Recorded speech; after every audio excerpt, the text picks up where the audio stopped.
So in this story, this pilgrim, he journeyed from the city of destruction to heaven.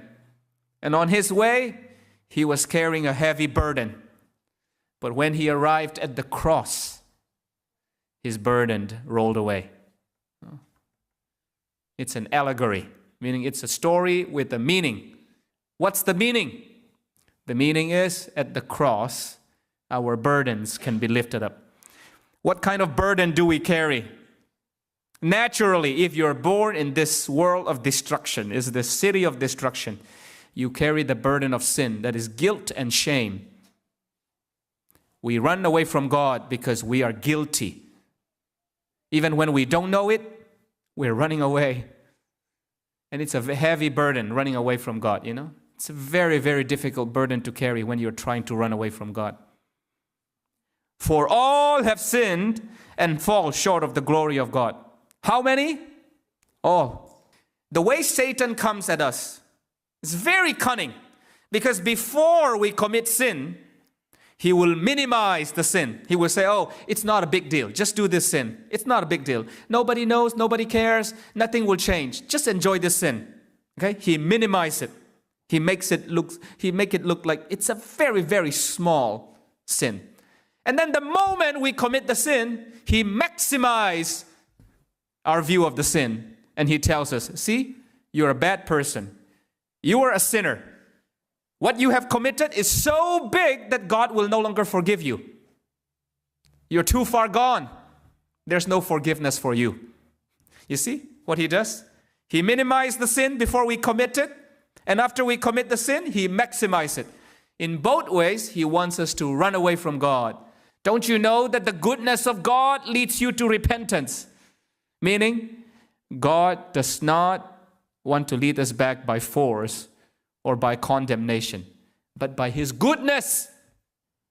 When the Last Supper happened, when Jesus celebrated the Last Supper with his disciples, he knew their sins. He knew their shortcomings. They did not understand the cross nor the suffering that was to come, including Judas, who was going to betray him, was there. But Jesus served them all anyway. Which means that the grace of God is given to us regardless of our past mistakes, regardless of our sins, regardless of our shortcomings, regardless of the fact that we often betray him. He gives to us the grace. He says, this is the bread which represents my body that would be sacrificed for you. And this is the grape juice. This is the grape juice. This represents my blood that will be spilled for you. Take it. Do this in remembrance of me. When Peter earlier had said to Jesus, Jesus, I will go with you even to the point of death. I will die for you. I will fight for you. And then when Jesus was arrested, when people said, aren't you the follower of Jesus? What did he say? I don't even know him. Curse his name. I don't even know him. He cursed Jesus 3 times. He denied Jesus 3 times. And right then and there, the eyes of Jesus and the eyes of Peter met. What did Peter see on Jesus' face? Is it condemnation? Is it anger? No. It's love. Sorrow, but love.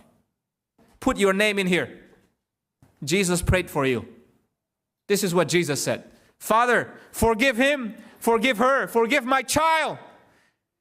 She does not know what she's doing. He does not know what he's doing. Forgive her, forgive him. This is what we mean by burdens are lifted at Calvary. How? You may be carrying the burden of guilt and shame, of sin and separation from God all your life. Many, many years it could be. But when you come to the cross, what do you see? You see a God who says, it's not your fault. It's because you don't know. I'll forgive you. I'll forgive you. Accept it. It's a gift. You don't earn forgiveness. You will never torture yourself enough to earn forgiveness. Forgiveness is a gift you receive. Freely given, freely justified. Christ has nailed on the cross the debt that we owed.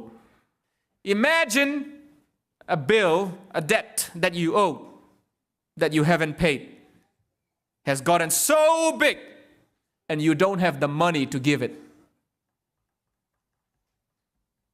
How would you survive? Imagine someone then stepping into your life, in your family life, and say, hey, I'm going to pay for you. I'm going to pay all of your debts. Let's say millions and millions of dollars. I'll pay it all for you. How would you react? Of course, you'll be happy, right? You probably don't think too much about the bills that you have paid. Why?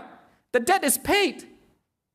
For I will be merciful to their unrighteousness and their sins and their lawless deeds. I will remember no more. When God forgives our sins, He forgets them. If you believe the forgiveness of Jesus, it is yours.